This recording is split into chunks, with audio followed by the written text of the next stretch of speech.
Hey there, friends. Welcome to the Taking Your Next Step podcast from Collegians for Christ. Through each episode, we will journey together focusing on knowing what you believe and why you believe it.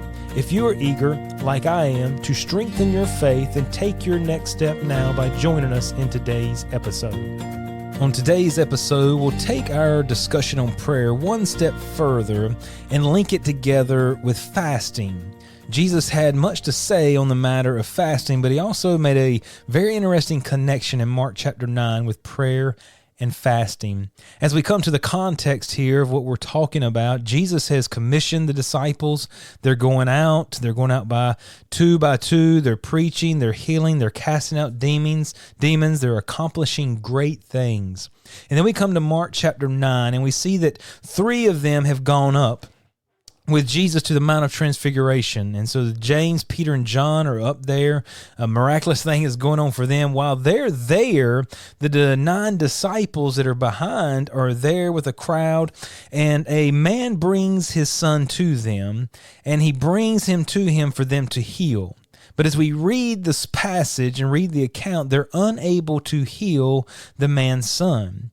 And this begins to cause a lot of commotion and confusion, and Jesus walks down right at this moment. And that's kind of where we pick up here in our passage, Mark chapter 9, verse 18 through 21. Jesus comes down and sees that the scribes are kind of debating, questioning his disciples. And so Jesus picks up and says, "What question ye with them?" And one of the multitude answered and said, "Master, I have brought unto thee my son, which hath a dumb spirit." And he begins to describe, wheresoever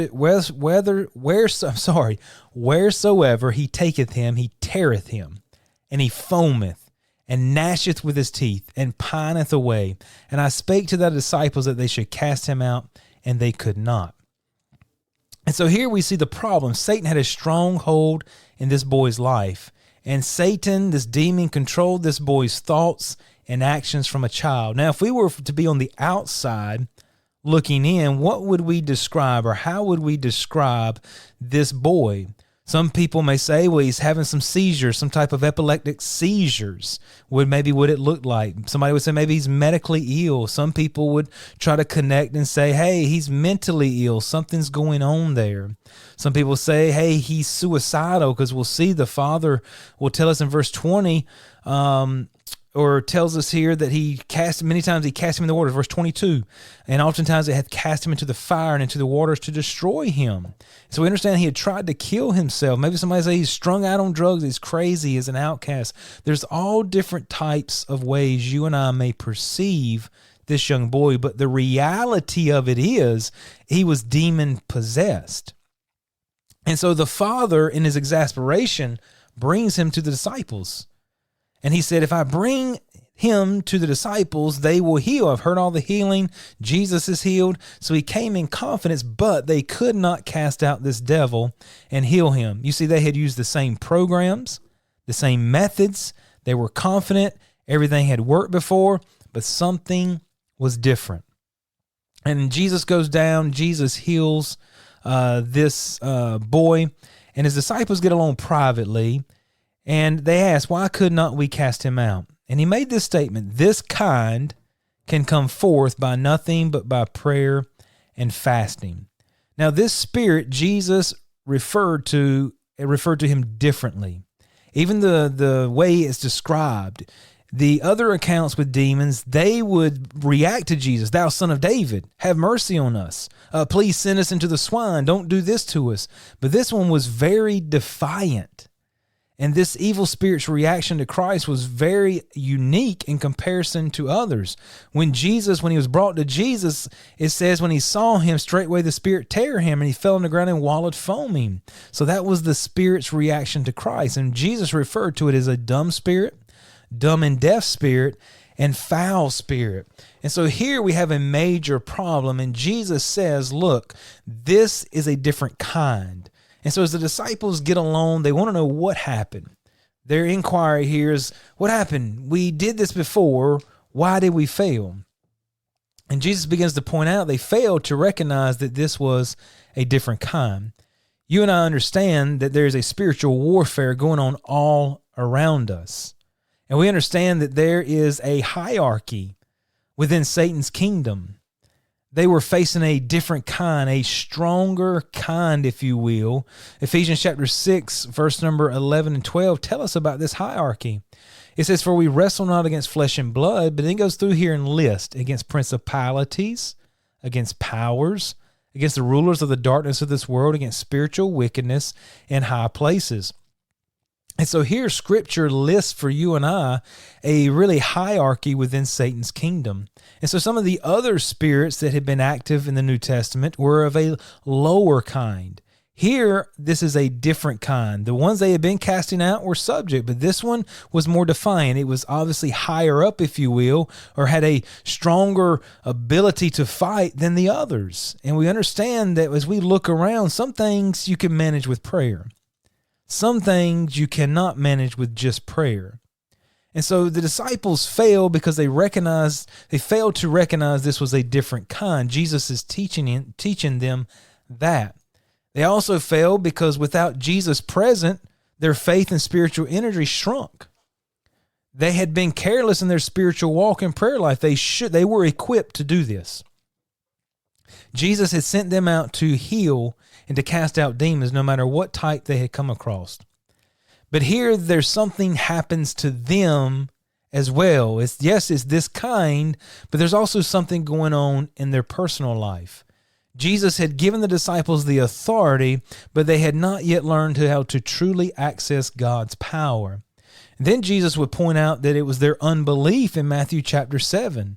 He would go a little bit further in detail in that passage and to refer, because of your unbelief, they must have failed to believe in the power of Jesus. But they had just done all this. They had just accomplished so much. It shows you and I, we can get in the motions.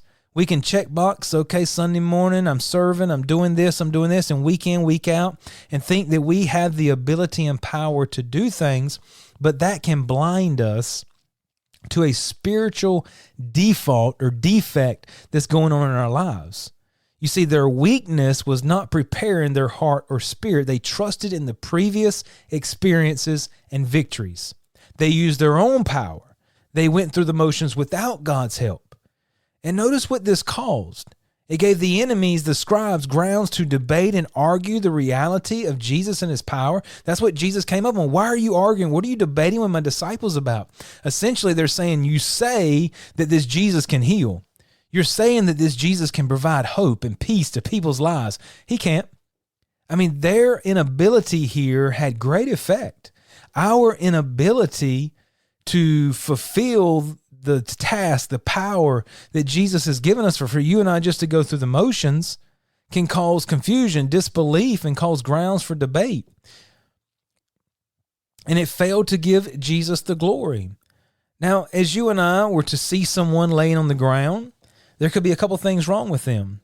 One, they could be laying there asleep on the floor. They could be taking a nap. They could be there because they have fainted and they're unconscious at the moment. Maybe they had a heart attack. Excuse me. They could be laying there and they have just passed out. They're not breathing, but they're not fully dead at the moment. They need CPR. Or they could be laying there and they've been there for a while dead. Now, you see, if the person's sleeping and I go up to give them CPR, they're going to think I'm a weirdo. Get off of me. But if I think the person who has fainted is unconscious and needs CPR is sleeping and I just start poking them, that's not going to fix them either. You see, it's vital that you and I have the correct diagnosis in order to prescribe or to do the correct treatment. You and I need to understand what is going on around us. You and I need to understand when we begin to get powerless, we need to look into our own spiritual life, our own spiritual walk. We also need to look and say, this may be a different kind. This may be a battle bigger than just what prayer is going to accomplish. Some situations are harder, but they still can be cast out. Some prayers are harder, but still can be answered. And Jesus gives us a solution here at the bottom of our passage. He says, this kind can come forth by nothing but by prayer and fasting. So prayer alone would not do the job. So here he begins to talk about fasting. We talk about fasting as something we may not hear a lot about, but we're talking about abstaining from eating. Typically, when you hear the word fast, you may hear a doctor say, hey, you had this procedure at 12 o'clock, you need to fast. You need to not eat anything. You can have liquid or you can have nothing, no liquid nor food. So you're withholding something we won't or normally use. You're sacrificing something. It can be food, but it doesn't only have to be food. And so we'll talk about fasting in more detail on next week's episode. I don't quite have time. We could dive into it a little bit, but I'd rather give it the time that it needs so that we can truly understand what fasting means, how we can fast, the motivation and purpose behind it, and then try to practice fasting in our own life, because there's going to be situations in your life where prayer is just not enough.